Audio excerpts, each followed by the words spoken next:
Ассалаумағалейкум, құрметті көрермендер. Сіздермен ағартушы мен Ернар Маратбекұлы Спабек және жасанды интеллект және интернетпен ақша табу құпиялары курсының авторы. Құрметті көрермендер, бүгінгі видеоны міндетті түрде соңына дейін көріңіздер. Өйткені бүгінгі видеода мен сіздерге жасанды интеллекті деген не, оның қандай салаларда қолданылуы мүмкін, сонымен қатар оны қалай жасаймыз деген өте маңызды сұрақтарға жауап беретін боламын. Және де видеоны өте мұқият қараңыздар, өйткені бұл бүкіл біздің өмірімізді өзгертетін технология болайын деп тұр. Және де бұл технологияны біз бұрынғы технологиялар секілді бейғамдықпен қабылдауымызға мүлде болмайды. Неге? Өйткені бұл бұрынғы технологиялардан мүлде өзгеше.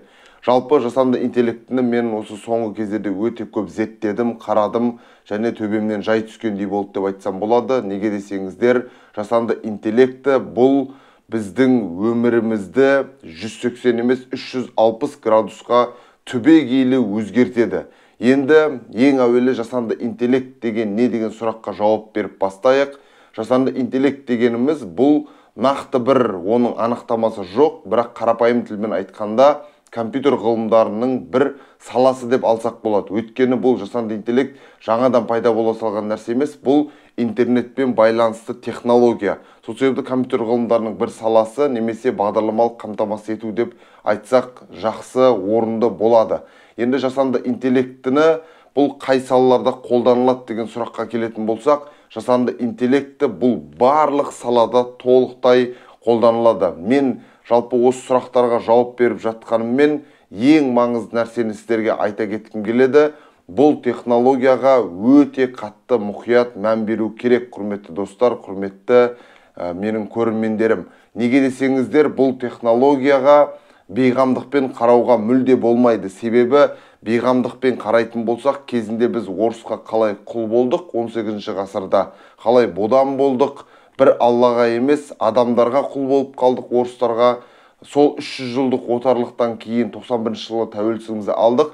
Міне дәл сол кезіндегі отарлық жағдай біздің басымызға қайтадан төнуі әбден мүмкін. Егер біз осы жасанды интеллектіні меңгеріп, оны ары қарай дамытып, өзіміздің тәуелсіздігімізді мықтап бекітпейтін болсақ. Неге дейтін болсаңыздар, жасанды интеллекті бұл әскери салада да, роботизация, ауыл шаруашылығы, өндіріс саласы, білім саласы, денсаулық сақтау саласы, бүкіл салада жаппай еніп жатыр. Және де бүгінгі таңда Америка құрама штаттары, Қытай, Еуропа, Ресей секілді дамыған мемлекеттердің барлығы бұл технологияларын жаппай меңгеріп жатыр, ал біз өкінішке орай әлде де бейғамдықпен жатырмыз. Сол себепті құрметті қандастар, құрметті көрермендер, сіздерден үлкен өтінерім, Алла разылығы үшін бұл технологияны меңгеру өте маңызды.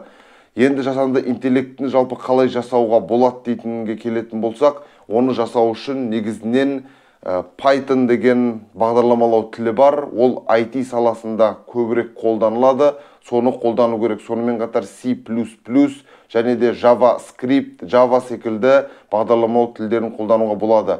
Яғни бұл бір сөзбен айтқанда, қарапайым тілмен айтқанда, әртүрлі кодтарды жазу арқылы осы жасанды интеллектіні дайындау болып табылады. Жасанды интеллект деген өте қарапайым тілмен айтқанда, бұл біздің бүкіл ақпараттарымызды бір жерге жинақтаған технология. Яғни бұл технологияны алдын ала оқытып қою мүмкін. Generative Pre-trained Transformer дейді, GPT деген сөз содан шыққан. Мысалы қазір Chat GPT, Kaz GPT деген технологиялар, яғни алдын ала оқытылады, немесе ол адамның өтініші есебінен, яғни әр нәрсені іздейміз ғой біз, сол кезде ол өзінің интеллектісін былайша айтқанда дайындап отырып, солай да үйренеді. Міне осылай бірнеше оның дайындалу барысы бар. Яғни оны дайындау үшін Python деген бағдарламалау тілін білу керек, және жаңағы айтып өткен бағдарламалау тілдерін білетін болсаңыздар, ондай кезде оны меңгеретін болса, әсіресе жастар, ол кезде Алла бұйыртса жасанды интеллектіні жасауға әбден болады. Оның қолдану салалары өте кең, және де оны жасау үшін жаңағы бағдарламалау тілдерін меңгеруіміз қажет. Ең басты нәрсе, құрметті қандастар, бұл технологияны біз өте жылдам арада меңгеруіміз керек. Өйткені бұл күн өткен сайын дамып келе жатыр. Күн өткен сайын, сағат сайын бұл технология алға қарай кетіп жатыр. Сондықтан бұл технологиялардан біз қалып қоймай, біз онымен бірге дамып отыруымыз өте маңызды. Сонымен егер видео ұнаған болса, видеоға лайк басыңыздар, пікір қалдырыңыздар, сұрақ қойыңыздар, және видеоны әрбір қандасымызбен бөлісе отырыңыздар. Сіздермен бірге болған жас ағартушы мен Ернар Маратбекұлы Спабек. Келесі видеоларда кездескенше сау сәлеметте болыңыздар. Ассаламу алейкум ва рахматуллахи ва баракатух.